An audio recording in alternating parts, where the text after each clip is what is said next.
Hi guys, it's Letty here. It has been about 2 years since my last confession. It's been a crazy long time since I updated anything on this channel, and thank you for bearing with me if you're still watching. I really appreciate it. So much has happened in the last couple of years.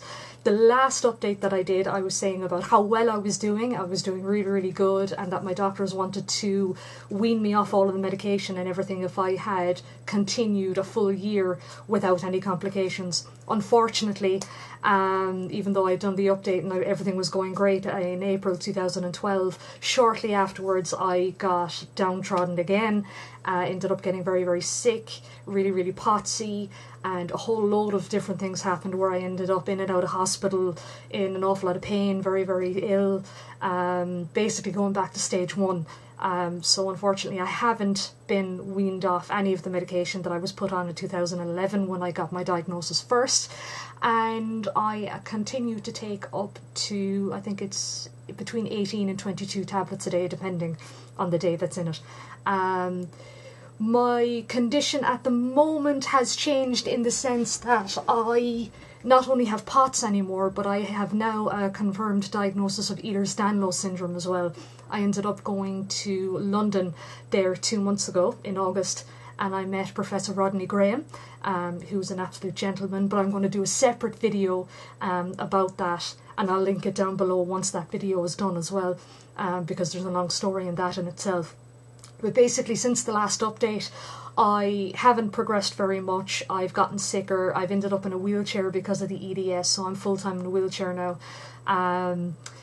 Lots of different complications, lots of different investigations. In May of this year, 2014, yeah, that's what it is, isn't it? I ended up having seizures for the first time in my life. I never had seizures before, and they were really, really scary. Long story short, I had loads of tests done. There was complications and doubts about whether I had epilepsy and things like that. And thankfully, I ended up going to Beaumont Hospital in Dublin, got a test done for epilepsy. That came back clear, and it ended up that I was taken off the drugs that they had put me on for the seizures in May. I had been on those drugs for 3 months and had continued complications of the seizures. Long story short, it turned out that it was the benzodiazepines, which is the drugs that they treated the seizures with, were actually making everything 10 times worse. So the first seizure that I had was probably an absolute once-off because of the lack of oxygen to my brain after I had a neurocardiogenic syncope, so I fainted, and when I faint I stop breathing, and as a result of that there was difficulty getting oxygen to my brain, and I ended up having a seizure due to a lack of oxygen. When the ambulance crew came, they saw the seizure and obviously thought, right, we have to treat this with benzodiazepines. Mainly I think it's diazepam is the main drug that they use. But little that they knew was that every time they gave me that drug, it ended up prolonging my seizure and actually making my seizure 10 times worse. So over the course of a few months, from May to maybe July, I ended up in hospital a few times with seizures. I was very, very sick. Got so sick in June that I actually ended up in the intensive care unit of the regional hospital, which was some experience. Again, it ended up that it was the benzodiazepines that they had treated me with made me have a seizure to the length of 2 hours 40 minutes, which was crazy. I don't remember any of it. I was out cold, but I do remember waking up in ICU. Basically, when they give you these drugs, it suppresses your respiratory system, so you find it difficult to breathe and you get a lack of oxygen, your heart rate drops, and it was because of that that I ended up going into ICU, because they needed to basically keep a closer eye on me just to make sure that everything was okay and the whole lot. And longer story, even longer, they did the test for epilepsy, then found out that I didn't have epilepsy, took me off the drugs, and as soon as they took me off the drugs, I haven't had a seizure since. So very unusual. Most people that have seizures will react well to benzos. I didn't, and somehow it seemed to make everything worse. So now that they have me off the drugs, I haven't had a seizure since. So it looks to us now like it was the drugs all along, that the first seizure was a complete once-off, and that it threw a spanner in the works and made everything worse. So thankfully I haven't had a seizure now in the last 2.5 months-ish, 2.5, 3 months. Things are going well. My POTS is bad. My EDS pain is bad. I ended up going over to London, like I said, and I got the diagnosis of EDS. I have yet to meet my own medical team since going there. I'll be meeting them on the 24th of this month. So looking forward to seeing what they say, because the reason I went to London was because there was a huge doubt in our health system and with the doctors and things on whether I had EDS or hypermobility, or whether I had any of that, or whether it was just a benign thing that I had that wasn't anything to worry about. Considering the fact that I have POTS and dysautonomia and a whole load of other issues, I really wanted to get to the bottom of what might have caused that. Thinking that I had EDS along the way, and I'd already been diagnosed by a rheumatologist here in Cork in Ireland.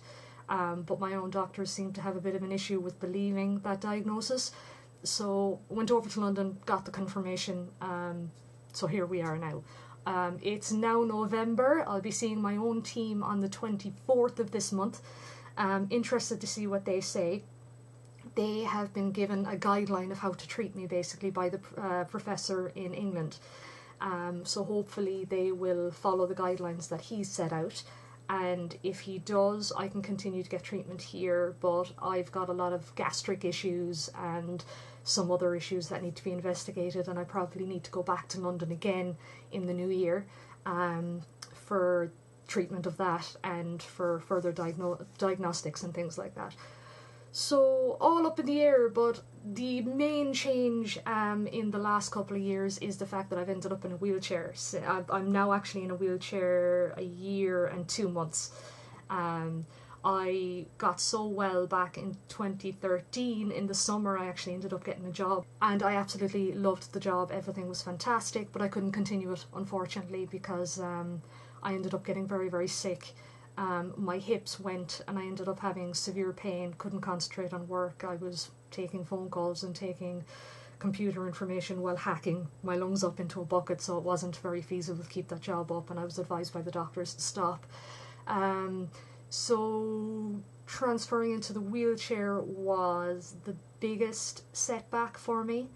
Not being able to walk around and keep my activity levels up has affected my POTS directly. It has made things worse, because the fitter I kept myself, the more I could keep on top of the POTS and keep myself fit and keep myself ready and able and things. And I find that deconditioning any bit at all definitely contributes to making the dysautonomia and the associated symptoms an awful lot worse. So now we're in November, it's 2014, this channel has gone completely askew. I'm not going to keep you too much longer, I just wanted to give you a very rough outline of the last 2 years. So, been to England, got a confirmed diagnosis of Ehlers-Danlos syndrome, ended up in a wheelchair. I'm now in a wheelchair a year and 2 months. Ended up getting a job, everything was perfect, everything was working great, but had to give that up because I ended up in the wheelchair and everything got worse health-wise. So I'm now not working, currently on disability. My husband is my full-time carer. Basically, what I want to do is to revive this channel so that I can help other people in my situation and help give them information on how to go about things like how to get yourself an occupational therapist, how to go about getting that, how to get yourself medical equipment should you need it, any housing adaptation plans, things like that. I want to just try and give help to other people in my situation. How maybe to go abroad to England if you need a confirmed diagnosis, things like that, because it is very difficult in Ireland. The doctors here don't know the ins and outs of dysautonomia and EDS.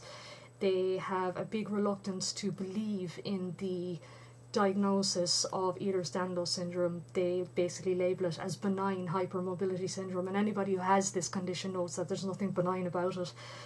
It's quite painful. There's a lot of conditions and symptoms associated with it, and it makes things very, very difficult in your everyday life. So it's not just a benign thing that should be ignored. There's a lot of physiotherapy, a lot of pain management, an awful lot of medical treatment that needs to be given with regards to it. So yeah, that's where we are. I just wanted to do a quick update because it's been 2 years. Here's where I am at the moment. Things other than that are going okay. I'm not getting out as much as I used to, so I'm very much living in the virtual world. So again, all the social networks, I'm on Facebook as Irish Dysautonomia Awareness, Twitter as Dysautonomia IRL, We're on Spreadshirt as The Fainting Goat if you want to get t-shirts and things to raise awareness. There's a few things on there that might interest you. We have a WordPress blog as well, irishdysautonomia.wordpress.com. I'm going to put all the links down below, so make sure, please get in touch. I want to hear from other people in my situation. I want to help and try and give advice and get awareness out there. And I'm also looking for people to contribute to the channel. If you have a video or an article or a reading or anything that you want to share, even your own personal experience from your medical diagnosis point of view, I would be delighted to have you on the channel. And it's not all going to be very, very serious as well. I'll sometimes just do updates of me yammering on, kind of like I am now. Nothing is going to be rehearsed or anything like that. But I do want to go through things like, as I said before, dietary changes, lifestyle changes, things that I found that have helped me, and hopefully they can help you. The next video that I want to concentrate on is I'm going to do a manual walkthrough of my manual wheelchair, and I'm going to give you basically a run through of everything that can do. It's a pretty cool chair, and hopefully I'll be having an electric wheelchair soon enough as well. I'm waiting on that. I've been waiting on that for over a year, so as soon as I have that, I'll do a run through of that and review of that as well. If there's anything that you guys would like to see me go through on the channel, I'd be delighted to hear it. Please let me know either down below or send me an email at irishpotsies@gmail.com. And I think that's everything that I have for the moment. So I hope you're all well. I've missed you guys. It's been a long time since I've been on YouTube, and there's a fair few people that I know that I used to be in contact with here that don't seem to be on YouTube anymore, which is an awful pity. I'd like to keep in contact with those people. So big shout out to Debradebbideb, SheWhoFeels, McPeeperSpy, Clarification. Oh, I'm at a loss now. There's a whole lot of other people that I wanted to say hello to. You guys know who you are. You were in contact with me before on this channel. I want to say hello. I hope you're all keeping very well. I'd love to hear back from you, and I'd love to see videos and updates from you guys as well. And yeah, keep an eye out on the channel. I'm going to update again very, very soon. Thanks, guys.